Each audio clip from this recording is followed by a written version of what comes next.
ओम शांति। 19 जुलाई 2023 बाप दादा के मधुर महावाक्य हैं। मीठे बच्चे, तुम्हारा यह जन्म बहुत ही अमूल्य है, क्योंकि बाप स्वयं इस समय तुम्हारी सेवा करते हैं। लक्ष्य सौंप से तुम्हारे वस्त्र साफ करते हैं। प्रश्न है, जो अल्लाह को सृष्टि का रचयिता कहते हैं, उनसे कौन सा प्रश्न पूछना चाहिए? उत्तर, उनसे पूछो, जब अल्लाह ने सृष्टि रची तो रचना के लिए उन्हें फीमेल चाहिए। भला अल्लाह की फीमेल कौन? गॉड फादर कहते हो तो ज़रूर मदर चाहिए ना। तुम बच्चे इस गुहे राज को अच्छी तरह से जानते हो। अल्लाह की फीमेल है यह ब्रह्मा, यह है तुम्हारी बड़ी माँ। इस बात को मनुष्य समझ नहीं सकते। गीत, किसने यह सब खेल रचाया? ओम शांति। बच्चे जानते हैं, कोई भी मनुष्य इस गीत का यथार्थ अर्थ कर न सके। नाटक बनाने वाले भी नहीं समझते, ऐसे ही गीत बना देते हैं, जैसे शास्त्र बना देते हैं, समझते कुछ नहीं। तुम वेदों के लिए कहते हो यह धर्म शास्त्र नहीं है। शास्त्र कहेंगे लेकिन धर्म शास्त्र नहीं है। अब धर्म शास्त्र से तो कुछ फ़ायदा होना चाहिए।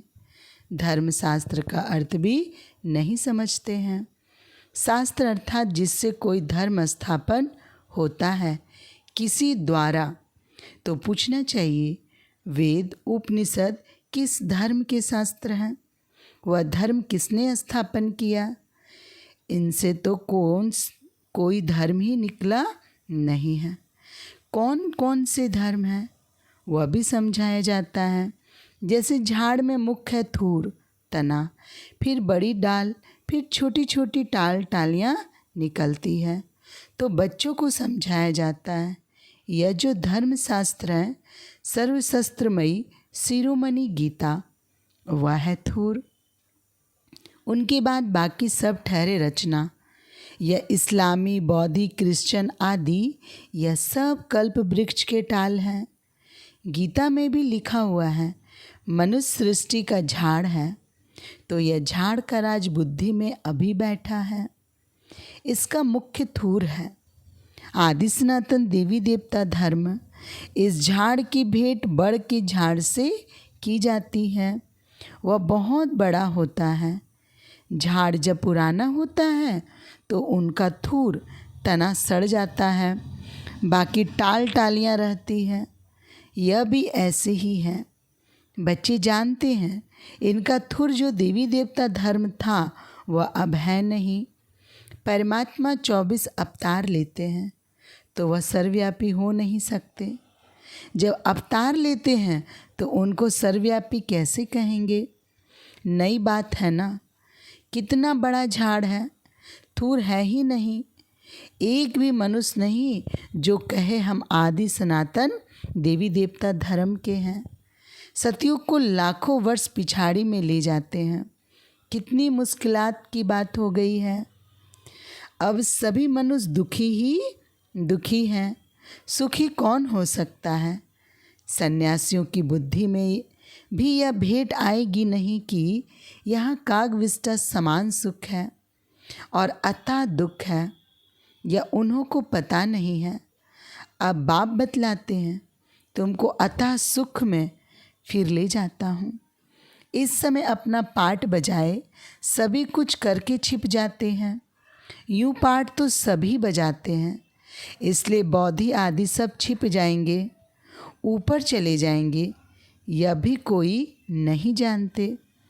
मनुष्यों को ही समझाया जाता है, जानवर को तो नहीं बताएंगे। मनुष्य का जन्म सबसे उच्च गाया जाता है, वह कौन सा?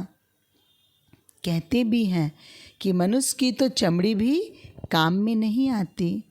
फिर कहते हैं मनुष्य का जन्म उत्तम है। वास्तव में तुम्हारा यह जन्म उत्तम है, जो बाप बैठ तुम्हारी सेवा करते हैं। दुनिया के मनुष्यों का यह जीवन बहुत कनिष्ठ है। तुम जानती हो हम भी पहले छीछी मूत पलीती मनुष्य थे। अब बाबा हमारे इस वस्त्र को ज्ञान लक्ष्य सौंप से साफ करते हैं और कहते हैं अब अपने बाप को याद करो। इस दुनिया में बाप को कोई भी नहीं जानते हैं। बाप को जाने तब तो बच्चे बने, शिव के बने, ब्रह्मा के बने, तब पौत्रे कहलाए। ब्राह्मण भी दो प्रकार के हैं, एक है मुख वंशावली, दूसरे हैं कुख वंशावली। तुम हो ब्रह्मा के मुख वंशावली, ब्रह्मा कुमार कुमारियाँ। ब्रह्मा का बाप कौन? शिव बाबा। उनका बाप तो कोई होता नहीं। तुमको पढ़ाने वाला भी वह है, तुम्हारा गुरु भी वह है। अभी सम्मुख बैठे हैं, फिर छिप जाएंगे। पति दुनिया को पावन बनाए, देवी देवता धर्म की स्थापना कर और सबको मुक्ति धाम में ले जाएंगे। 21 जन्मों का सुख दे दिया, फिर और क्या चाहिए। बाबा सदा सुखी तो बनाते हैं, बाकी उच्च पद पाने लिए तो पुरुषार्थ करना पड़े। श्री कृष्णपुरी को सुखधाम कहा जाता है।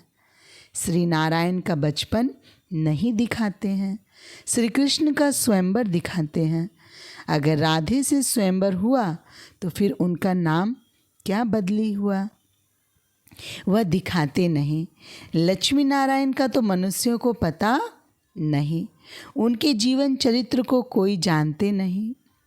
तुम अभी समझ रहे हो, कोटों में कोई ही निकलेगा जिसने पूरा चक्र लगाया होगा। तुम यह जानते हो, भक्ति वह करते जो पहले पहले पूज्य से पुजारी बनते हैं। भक्त तो सभी हैं, सरसों के मुआफिक मनुष्य हैं। तुम जानते हो अब बेचारे सभी मौत की चक्की में हैं। अब तुम बच्चों को बहुत बड़ी बुद्धि मिली है। 84 जन्मों का चक्र बुद्धि में रखना बड़ा सहज है। अब हम अभी ब्राह्मण हैं, सो फिर देवता बनेंगे, फिर 84 जन्म लेने पड़ेंगे। हम सो का अर्थ भी बच्चों को समझाया है। हम सो हम यहाँ ही गाते हैं और धर्मों में यह अक्षर ही नहीं। ओम माना भगवान समझ लेते हैं, वास्तव में ओम अर्थात अहम आत्मा। वह फिर उल्टा कह देते, आत्मा सो परमात्मा। अच्छा फिर क्या, हम शरीर तो है नहीं, हम शरीर तो है नहीं, परमपिता परमात्मा तो ऐसे कह न सके कि अहम आत्मा मम शरीर। वह बाप कहती हैं अहम आत्मा तो बरोबर है, हमने यह शरीर लॉन पर लिया है। यह हमारी जूती नहीं है, हमारे पैर हैं नहीं, हमारे चरणों की पूजा हो नहीं सकती। कृष्ण के चरण हैं, हमारे तो है नहीं। मैं हूँ ही निराकार, यूँ तो आत्मा भी निराकार है, परंतु वह 84 जन्मों में आती है। मेरा तो शरीर है नहीं, मैं अशरीरी हूँ। तुमको भी कहता हूँ, अशरीरी बनकर मुझे याद करो। तुम जानते हो बाबा आया हुआ है, उनको क्या पाठ है, पतित सृष्टि को पावन बनाना। निराकार तो जरूर कोई शरीर में आया होगा। मनुष्यों को पता ना होने कारण उन्होंने फिर नाम लिख दिया है फर्स्ट प्रिंस श्री कृष्ण का। अब श्री कृष्ण यहाँ कैसे आ सकता, यह समझकर फिर समझाना है। टैगोर आदि गीता की कितनी महिमा करते थे। वास्तव में यह श्री कृष्ण के बहुत जन्मों के अंत का जन्म है। उसमें से बाबा बैठ गीता ज्ञान सुनाते हैं। बाबा कहते हैं मैं छोटे बच्चे के तन में कैसे बैठ सुनाऊंगा, जरूर अनुभवी रथ चाहिए। ड्रामा अनुसार हमारा यह रथ मुकर्रर है, ऐसे नहीं कि फिर दूसरे कल्प में और रथ लूँगा। ब्रह्मा द्वारा ही स्थापना करेंगे। कल पहले भी तुम ब्रह्मा कुमार कुमारियों ने ब्रह्मा द्वारा वर्षा लिया था। अब बाप कहते हैं और संग तोड़ मुझ संग जोड़ो। मेरा तो एक से बाबा दूसरा न कोई। तो मात पिता जिसकी इतनी महिमा है, अभी तुम उनके सम्मुख बैठे हो। विचार किया जाए, बरोबर हमको किसने रचा? कहते अल्लाह ने रचा, तो ज़रूर अल्लाह की कोई फीमेल भी होगी। अल्लाह तो निराकार है, उनकी फीमेल फिर कहाँ से आई? तुम गॉड फादर कहते हो, तो फादर हमेशा रचता होता है। मदर ही ना हो तो उनको फादर कैसे कहेंगे? बच्चा पैदा होता है तभी फादर कहते हैं ना। यह किसको पता नहीं गॉड फादर की फीमेल कौन है? यह है सबसे गूढ़ बातें। आदम बीबी दोनों है। आदम उनको कहेंगे तो फिर सरस्वती को बीबी नहीं कह सकते। वह बीबी हो तो फिर उनकी माँ कौन? यह बड़ी समझने की बातें हैं। बाप ही बैठ समझाते हैं। इस हिसाब से यह ब्रह्मा मेरी सजनी हुई। इसके मुख द्वारा रचता हूँ तुम बच्चों को। ब्रह्मा तन में प्रवेश करता हूँ उन्हों को संभालने लिए। फिर जगत अम्बा निमित्त बनी हुई है। आदि देव ब्रह्मा और जगत अम्बा सरस्वती यह कौन है? विवेक कहता है ब्रह्मा की बेटी है। तो रचना कैसे रची? ब्रह्मा द्वारा रचा तो यह है बड़ी माँ। फिर संभालने के लिए मम्मा भी है, बाबा भी है। पहले नंबर में सरस्वती जाती है। जगत अम्बा की कितनी महिमा है, अब तुम समझ गए हो। हम सो ब्राह्मण बने हैं, हम ईश्वर की गोद में आए हैं। इसमें भी दो प्रकार के हैं, सगे और लगे। एक ही माता के फिर बच्चे सगे और लगे का तो सवाल ही नहीं उठता। यहाँ भला सगे और लगे क्यों कहा जाता है? कहते हैं जो सगे बनते हैं वो प्रतिज्ञा करते हैं हम पवित्र बन वर्षा लेंगे, तो ऐसे पवित्र ही गद्दी नसीन वारिस बनते हैं। लगे फिर प्रजा में चले जाते हैं। सगे भी बहुत बनेंगे, फिर उनमें भी नंबरवार होंगे। जितना जो पुरुषार्थ करेंगे वह माँ बाप के तख्त पर बैठेंगे। मम्मा बाबा तख्त पर बैठते हैं तो हमको भी तख्त मिलना चाहिए, परंतु बनेंगे नंबर वार। तो यह है योग की यात्रा। बाबा को याद करना है, स्वदर्शन चक्र फिराना है, आप समान बनाना है। मेहनत करनी पड़ती है आप समान बनाने में। बच्चियाँ परिचय देकर बाप के पास रिफ्रेश होने लिए ले जाती है। बाबा देखते हैं कौन कौन बाप से पूरा वर्षा लेंगे और सब तरफ से ममत्व मिटाए एक तरफ लगाएंगे। जानते हैं बाबा हमको विश्व का मालिक बनाने वाला है। बाप कहते हैं हम तुमको स्वर्ग का मालिक बनाएंगे, फिर चाहे सूर्यवंशी चाहे चंद्रवंशी बनो। तो बाप अपने आप सब कुछ कर रहे हैं, फिर छिप जाएंगे। घड़ी घड़ी अवतार तो लेते नहीं हैं, उनको अपना शरीर ही नहीं है, वह एक ही बार आते हैं। तुम तो घड़ी घड़ी एक चोला छोड़ दूसरा लेते रहते हो।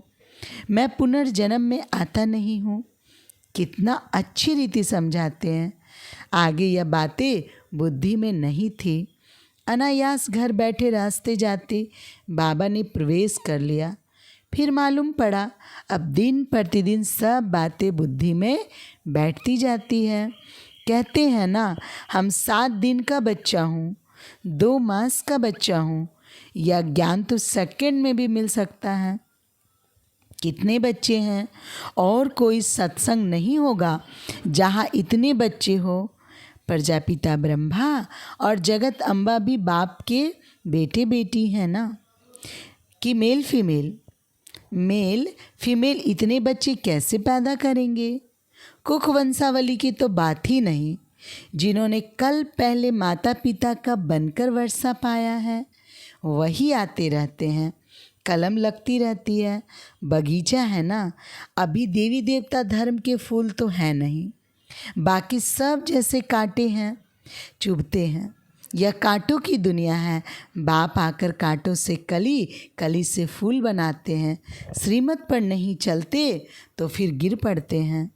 बाबा समझ जाते हैं यह विकारों में गिरा पड़ा है। अभी तुम पतित से पावन बन रहे हो। बापू गांधी भी पतित पावन को याद करते थे, चाहते थे वर्ल्ड ऑल माइटी अथॉरिटी का राज्य हो।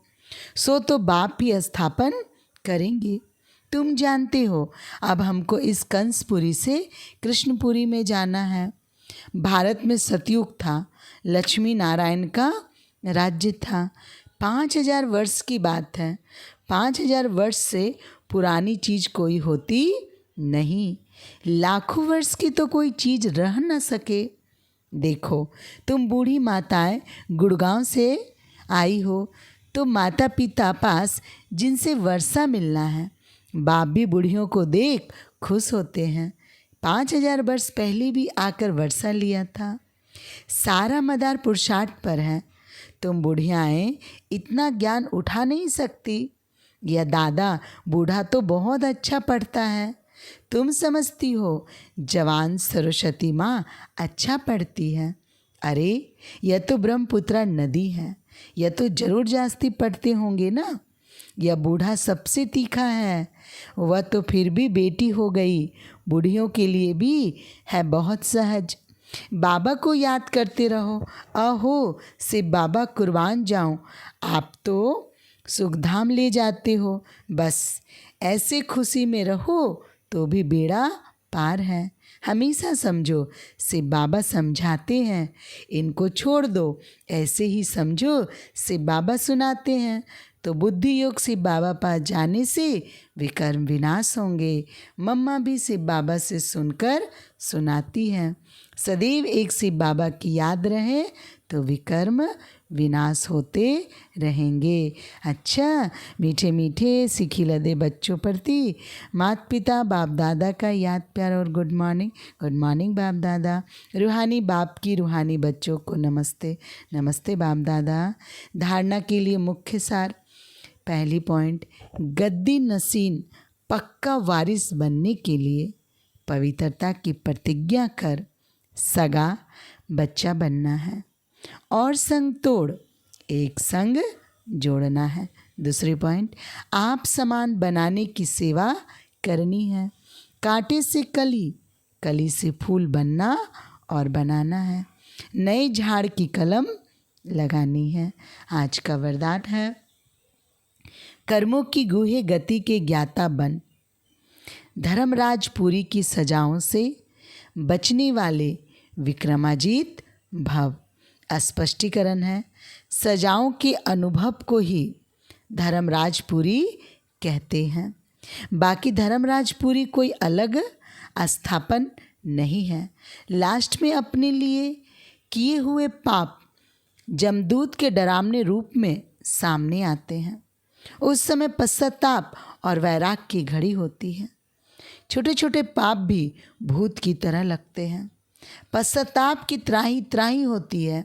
इसलिए उन सजाओं की फीलिंग से बचने के लिए कर्मों की गूढ़ गति के ज्ञाता बन सदा श्रेष्ठ कर्म करो और विक्रमाजीत बनो। स्लोगन है आज का, जो तन मन धन से बाप पर पूरा बलिहार जाते हैं वही गले का हार बनते हैं। अच्छा, ओम शांति।